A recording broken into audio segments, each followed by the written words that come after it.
जय हिंद दर्शकों, मैं हूं जितेंद्र दीक्षित। जितेंद्र दीक्षित स्टोरीज में आपका स्वागत है। किसी भी गठबंधन के लिए सबसे संवेदनशील वक्त तब आता है जब चुनाव नजदीक आए हों और गठबंधन के घटक दलों के बीच में सीटों के बंटवारे की प्रक्रिया शुरू हो गई हो। यह वही प्रक्रिया होती है जिसके दौरान यह तय होता है कि आखिर वो गठबंधन कितना मजबूत है, गठबंधन टिकेगा या फिर टूटेगा। अगर हम राष्ट्रीय स्तर पर बात करें तो जो विपक्ष का गठबंधन है इंडिया, हम देख रहे हैं कि उसकी क्या हालत हो रही है। चुनाव से ऐन पहले उसे झटके दर झटके लग रहे हैं। पहले नीतीश कुमार, जिन्होंने कि इस गठबंधन का बीज बोया था, वो खुद ही बाहर हो गए, एनडीए के साथ चले गए। ममता बनर्जी अलग हो गई और दूसरे कुछ घटक दलों के साथ भी बीच बीच में अनबन की खबरें आती रही, जैसे कि समाजवादी पार्टी के साथ। हालांकि अब समाजवादी पार्टी के साथ मामला सुलझ गया है। अगर महाराष्ट्र की बात करें तो महाराष्ट्र में आने वाले चुनाव में दो बड़े गठबंधनों का टकराव होने वाला है। एक तरफ है सत्ताधारी गठबंधन महायुति, जिसमें कि बीजेपी है, एकनाथ शिंदे वाली शिवसेना है और अजीत पवार वाली एनसीपी है।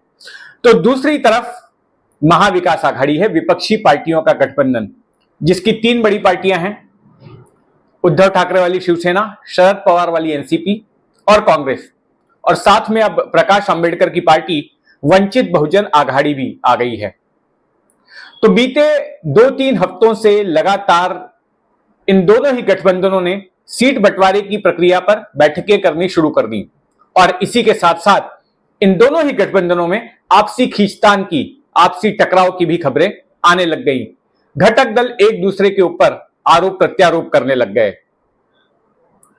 अगर हम महाविकास आघाड़ी की बात करें तो महाविकास आघाड़ी में कल के दिन खुलकर शिवसेना और कांग्रेस के बीच जो टकराव है वो सामने आ गया, उनके बीच जो कटुता है वो सामने आ गई तब जब शिवसेना ने Mumbai north west Lok Sabha seat पर अपने उम्मीदवार की घोषणा कर दी, अमोल कीर्तिकर की।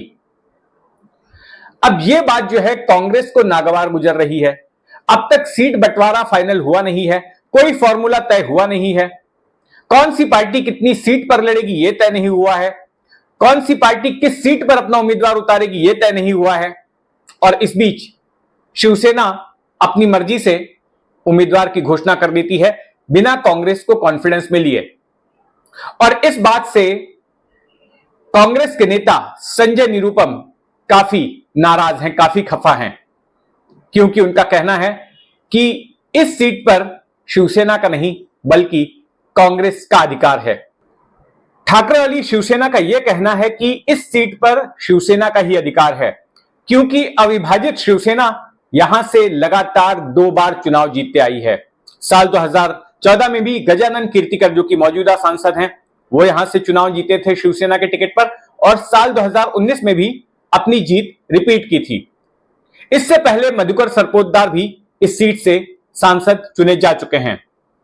लेकिन संजय निरुपम का कहना है कि यह सीट पारंपरिक तौर पर कांग्रेस की रही है, क्योंकि ज्यादातर वक्त कांग्रेस के ही उम्मीदवार यहां से जीते हैं। यह वही सीट है जिस पर से कि फिल्म अभिनेता सुनील दत्त 5 बार सांसद चुने गए हैं कांग्रेस के टिकट से। इसके अलावा उनकी बेटी प्रिया दत्त एक बार यहां से सांसद चुनी गई, और फिर गुरुदास कामत, जो कि महाराष्ट्र कांग्रेस के दिग्गज नेता थे, वो यहां से सांसद चुने गए।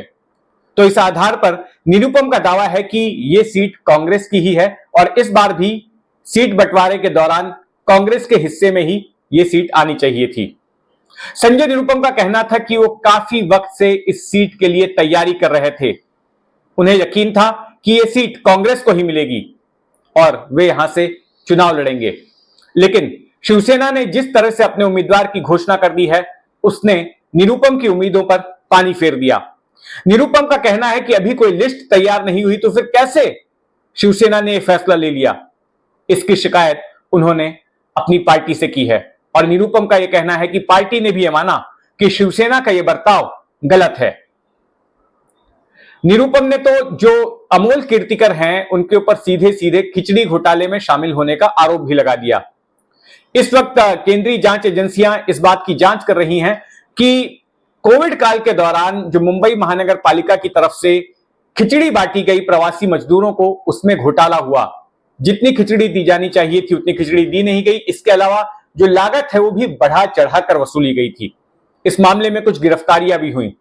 तो उस सिलसिले में अमोल कीर्तिकर से भी पूछताछ हुई थी, जो कि शिवसेना के उम्मीदवार हैं। तो ऐसे में निरुपम आरोप लगा रहे हैं कि खिचड़ी घोटाले के आरोपी को क्यों टिकट दिया गया।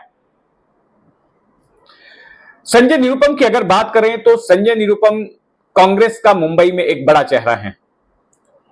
इन्होंने सार्वजनिक जीवन की शुरुआत पत्रकारिता से की थी।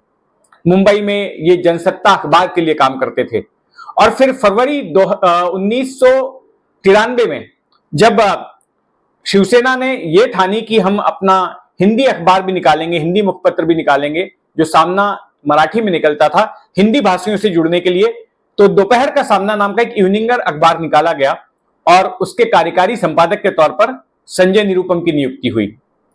लेकिन संजय निरुपम ने तब सिर्फ शिवसेना के लिए पत्रकारिता ही नहीं की, शिवसेना ने उनको 2 बार राज्यसभा का सांसद भी बनाया, राज्यसभा भेजे गए। इसके बाद एक बार नॉर्थ मुंबई की सीट से, जो पड़ोसी सीट है, जिस सीट से अभी वो टिकट मांग रहे हैं, उसकी बगल वाली सीट, वहां से संजय निरुपम सांसद भी चुने गए।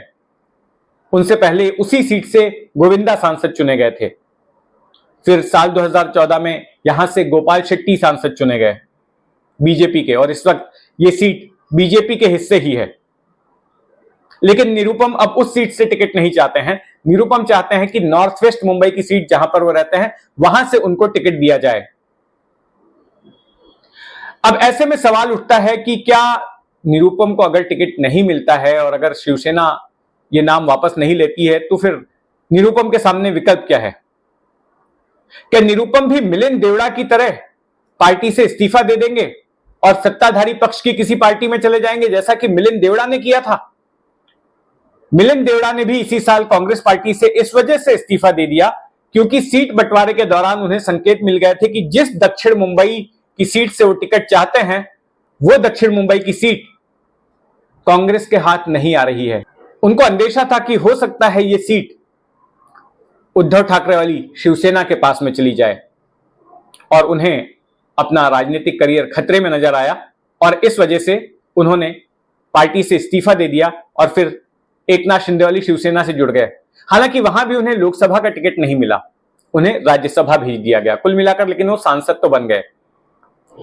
हालांकि संजय निरुपम ने यह कहा है कि कोई अटकलें ना लगाए, वे पार्टी नहीं छोड़ रहे हैं, लेकिन देखना होगा कि आने वाले दिनों में वो क्या फैसला करते हैं और राजनीति क्या करवट लेती है।